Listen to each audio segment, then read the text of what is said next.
First, find a frame with a character, then screenshot it.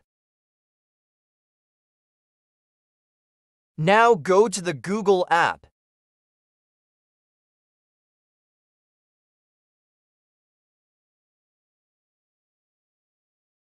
Click this.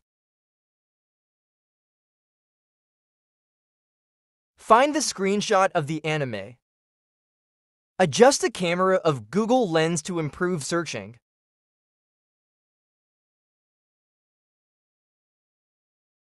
There you have the title of the anime.